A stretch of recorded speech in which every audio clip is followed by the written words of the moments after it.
Well, hello and welcome to this training session on managing consent.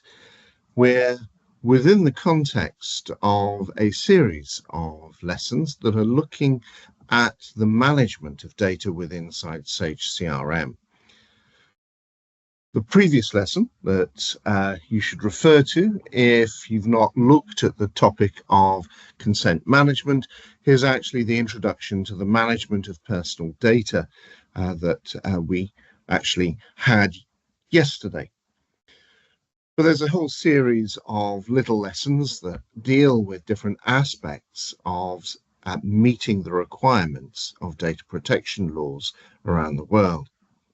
And in this particular session, we're going to be looking at the way in which the features of Sage CRM can be used by a business to help them meet their data protection responsibilities under legislation such as the GDPR. Now, regulations like the GDPR, like the Californian Consumer Protection Act and the Canadian and Singaporean acts have been introduced to protect individuals' rights and hold organizations accountable for how they handle personal data. Now, one of the very important principles within all of this legislation is the concept of consent. So people have to consent to be able to allow a business to process their data. Specifically, under the GDPR, companies must keep a record of consent for contact. Now, remember, GDPR is applicable for anyone who is working with data that belongs to a data subject that is an EU citizen. And the same data will apply whether that person is in the EU or not. So an EU citizen who happens to be in the UK would be covered by the GDPR for the European Union, as well as the GDPR UK, which is the UK version of that under the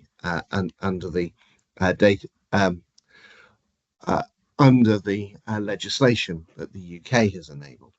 So under GDPR, companies must keep a record of consent for each of their contacts or data subjects. Now, this is essential for demonstrating compliance with the regulation and to prove from an organizational perspective that you've obtained the valid consent for processing that personal data. And within the context of what it means to be consent, it has to be something that is freely given, that is specific, is informed and unambiguous. Now, we're going to be exploring aspects of that as we go on. Now, in terms of that management of consent, the chief reasons why this is needed to have a record within Sage CRM is to do with accountability. So GDPR, as I've talked about, places a strong emphasis on accountability and having that record of consent that allows you to demonstrate that anything that you're doing has a lawful basis. There is the question of verifiability as well. In the case of audits or investigations, authorities can verify your claims of consent by examining your records. Is there a clear audit trail that you sent an email requesting that the data subject or individual said it was okay to contact them? They said yes, and there should be a corresponding not only record that you have the consent, but there is also a clear communication that shows that, and a change that could only have happened through the result of that email taking place. And that also ties into the concept of transparency. So consent records help you maintain the relationship with data subjects because you can show how the data is being used. And If they then turn round to withdraw consent, and there is a requirement to refresh the data every year. So if the individual withdraws their consent, you can use your records to verify the original consent and take the appropriate action. Now, you can use Sage CRM to record if a person or a lead, because in terms of the idea of a data subject, it is only the person and the lead that we're interested here. So we can record whether or not a person or a lead has agreed to receive marketing materials from your company. And you may also need to comply with the data privacy regulations within your country. So you may need to keep this. Now, it may be in the context of say collecting the data from attending a show. You are confident that you have that implied permission to make an initial contact. But let's have a look at how we manage and give you features inside Sage CRM to manage this concept of consent. I'm going to go into look at a person record first of all. So here I am looking at a person. This happens to be Simon Yaltoy. And if I, in the case of the person fields, you'll have to go into the More menu and then go down into Consent to find this. This is the Consent tab. And on this tab, you can create one or multiple records, because you're going to need a consent record to register if you have consent from the person or lead to receive marketing materials. And you'll notice that there are specific consents that have to be granted. So you can't, there isn't this concept of fine, the data subject is happy for us to contact them in any way they like. In terms of law, you have to be able to get their permission for whether it's a traditional post, whether it is email, whether it is SMS, or whether it's phone calls as well, and the purpose of that. So GDPR, as an example of data protection law, requires very clear consent to be kept. And what you can see is that in my case, so you can see that I've got existing consent records, and those consent records show the exact time and date that the consent was given. It has a scope of consent, so it is a clear statement of what the individual consented to. So is this for email marketing? Is this for third-party contact? And then the method of consent, of how the consent is going to be demonstrated. Now, in the case of Sage CRM, we are keeping that consent record chiefly through the idea that this is email contact that we are looking at, but the whole feature can be extended if you're integrating with other systems.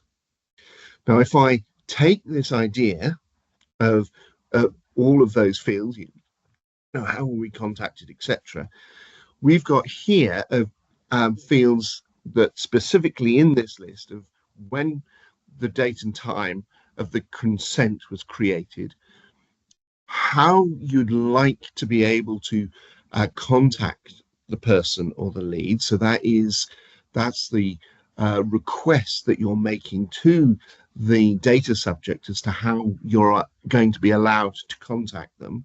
And we support out of the box inside Sage CRM the idea that email, phone call, SMS, and post. Then you have to specify the contact purpose, and which is the kind of marketing materials that you want to send to the person or lead, or the type of materials that you want to send. And inside Sage CRM, out of the box, again, we provide the idea that it's e-marketing materials, sales offers, third-party offers, but there could be others. And then there's the idea of current consent status, and this is for each of the types of method of contact. So initially, if you were to manually create a consent record, it would be a new value. So straight away, the default value is a new consent status. But we then have options of saying, well, either it's requested, so we're waiting for the person to acknowledge that request, or it's consented, where somebody has clicked on, and we'll see in a moment how they've clicked on a link in an email to consent for that, or whether they've withdrawn, so they've unsubscribed from that particular type of communication. So those are the statuses. And you also see here where I've got the last email link response as well. So I have actually got that, and that will give an indication of the date and time when we requested the consent as well. And that's going to be populated automatically, by the way. Now, if I click new, as you can see here, I can start to fill this in now. And so I can start to, in my case, I'm looking for permission to send SMS requests in order to show third-party offers. Now, if I save this is a manual process that I'm going through here. You can see that I've now created a manual consent record. And you'll notice that on the right-hand side, I've got the idea of sending a consent email. Now, if I click to send the consent email, there are some features inside Sage CRM to allow for the idea of a template to be used. And the template drops down the necessary HTML, which have got all of the links that we would use to either confirm when the customer receives the email, they'll see that email and they can either click to say, yes, I'm happy for you to contact me, or no, I'm not happy for you to contact me and I want to withdraw consent.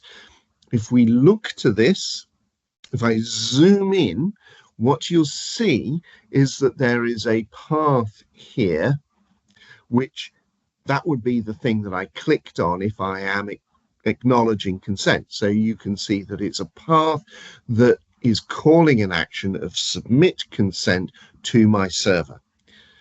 Now, I'll be talking about how we set this up in a moment, but this is how the user is experiencing it. Or a customer will see this, and then they'll have that link and they'll click the URL, and that will take them off immediately to the CRM server and redirected to a particular landing page, which is thank you for your subscription, or I'm sorry to see you go type page. So it's a thank you, we've updated your records accordingly page. And we can take this idea and what I've done is I've just click to save, and as I've sent it, if I go on to the communications tab, I can see the email that went out. So I've created for my customer, one of my person records, a consent record for SMS contacts, and I have sent that contact an email. Now, that all relies you to have set up a few bits of email configuration with inside Sage CRM, but that's gone out now. And if I click to look inside this, we can see that the communication has an audit trail to show that I have asked them that question. That email has gone out. I have proof that I've requested the consent from my customer. And I can then, if I close that down, I can go off and look elsewhere. I can go and have a look at my consent, and you can see that while we were talking, that has been marked, that somebody has clicked that. I went back to look at my list of consents for this contact, and the contact has said, yes, okay, you can contact me. And so that has been now completed, and I can go off and see how that's done with our leads. And you can see I've navigated to a lead, and we've also got here another consent tab. Now, there's nothing set up in here, and this is where we can start to think about, really, do we want to manually do individual records one at a time? Who's going to have that job within an organization? So working with individual records, creating requests one by one, is not very efficient. And so we should be working with groups of records around the main way in which we work with those consent records. And so if I now click to think about what to do there, I'm going back into my screen. I notice I'm going into groups. And if I go into groups, I've got a list of existing groups here, and I'm going to choose to create a new group. Or rather, I've clicked into there, not a new group, I've clicked into an existing lead group, and you can see that this is for a static group. Could be a dynamic group, but this is a static group. And I'm going to, on the right hand side, you can see that there's a new consent email button. So similar to the mass operation type behavior that we were looking at in another lesson within this series, this is another mass operation, but this time for anyone who can work with the group and can send emails, can send the new consent email. So I'm going to click on the new consent email, and you'll notice here that this is starting as a template to set up all of the requirements for that consent records for each of the people within this group. And so I can now fill in the details that I want. Here you can see that this is checking that I can send e-marketing campaigns to my contacts through email. So I can also choose the template that I want to use. This time it's the lead template rather than person consent email. This is the lead consent email, and I can see I've got the same types of sample links as before.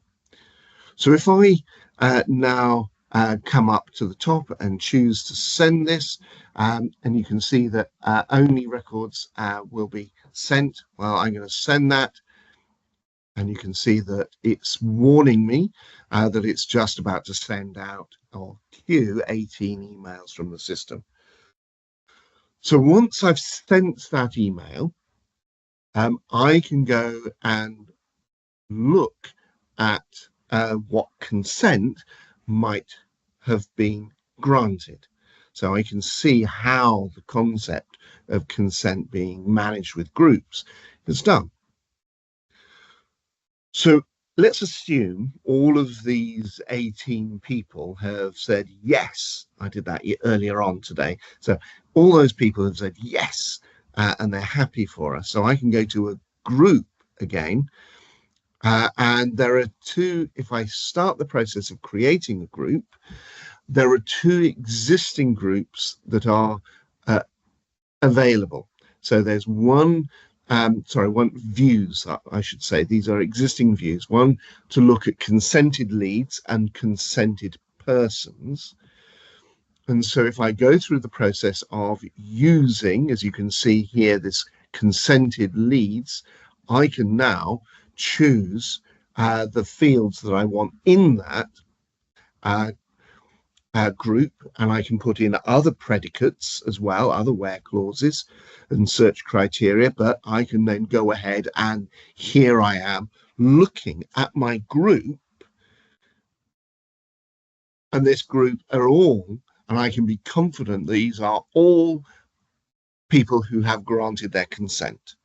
So they're not only sent the email, they've clicked on it, but they have switched the behavior to being consented. So if I go into the admin area, I can start to think about how that was all managed and set up. The idea of the process of responding to the emails that are sent, and how actually we set the templates up, and also where a customer will land once they have clicked to say, yes, I'm either happy for you to send me communications or not happy. So here I've come into administration, into customization. I'm coming down into leads, and you can see that I've got a lead for a view here for the consented leads. And if I look at that, I can understand that. Now, this is telling you, this is a very good thing to look at, because what we can do here is understand that we can go away and we can create our own new views, which can be used for other purposes. So this is looking, if you look at the SQL, at definitely those people who have consented. But you could all equally go and search for people who have not consented, or you are still, their status is requested, so you can chase them up.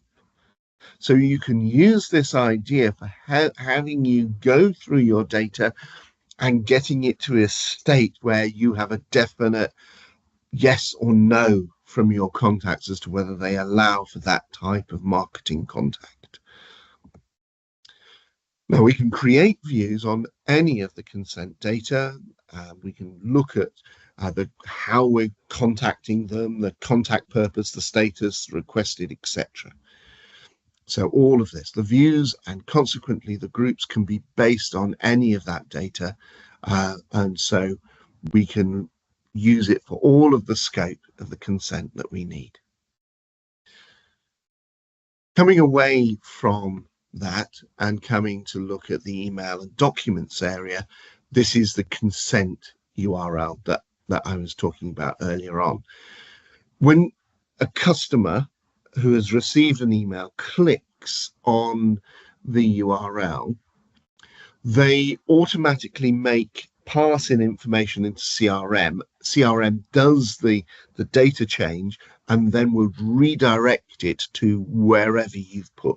Now, this has to be a static, it has to be a static URL as it is here, but that static URL itself could be something that is using a call into CRM through web services or through the self-service API, perhaps, to go and retrieve for that person their status. But typically it would be a static landing page to say, thank you very much, we understand, we've updated our records accordingly. And so that would be the example of the consent response URL. If we go back up to email and documents, we can come back down into the email templates, because the email templates are things that we've been setting and changing. We've been using them both for the leads and for the persons. And you can see here that we have got our lead consent email and person consent emails right on the front page. So if I look at one of these, this is the lead consent email, we can see how the email is constructed. Now, we saw earlier on that there are some special merge codes used. And so if I look at the SQL source, we can see that how the URL is built up, and I can zoom in on that to look at the two elements. So we've got here, we can see that the href, the clickable link, is got these percentage symbols either side, which are used to indicate that this is a replacement field, that this is how Sage CRM is going to replace it with its own string. Now it says CRM submit consent link, but it's going to be something that is different if you are using a server that is accessible externally through a fully qualified domain name.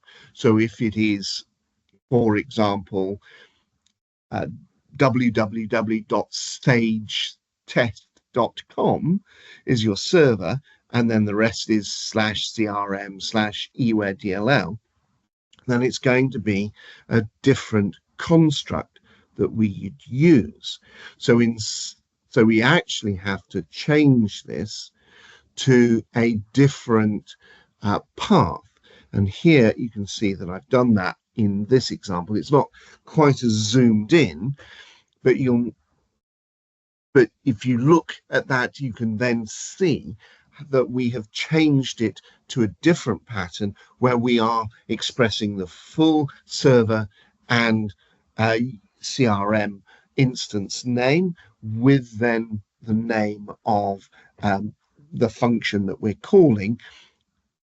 And then the difference is either you've got passing in additional information to indicate that you are that the recipient is withdrawing consent, or whether they are happy to be authorized to receive the request that you've got. Now, if I click to come out of that, we've now looked at how we set up all the structures that we need to manage consent. We have to understand that Sage CRM really acts as a hub for a lot of systems within an organization. So we may be pulling information in from the accounting system. There may be other systems that deal with customers that we're working with, whether it's a subscription management system or whatever. That's all coming into Sage CRM.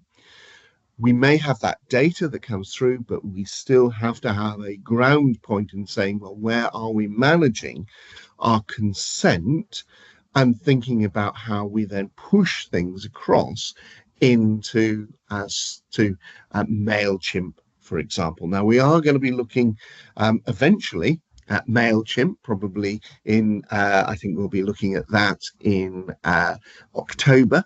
But we'll be looking at MailChimp, and we'll be looking at all of the integration elements later on in the series. But what we have understood is how we can create for ourselves a strong data protection policy managing consent inside Sage CRM. So Sage CRM is providing all of our customers with that mechanism to be able to satisfy all of the requirements for the consent. You've got the benefits to the organization for ensuring that your reputation is there. You're eliminating the liability as far as problems with data breaching the conditions for things like GDPR. Is all about building and safeguarding customer privacy and the reputation, and so essentially looking after our own interests as we do this. We're going to see that there are other features that we can use to satisfy the conditions of data protection legislation, and we'll find that it's not quite as complex.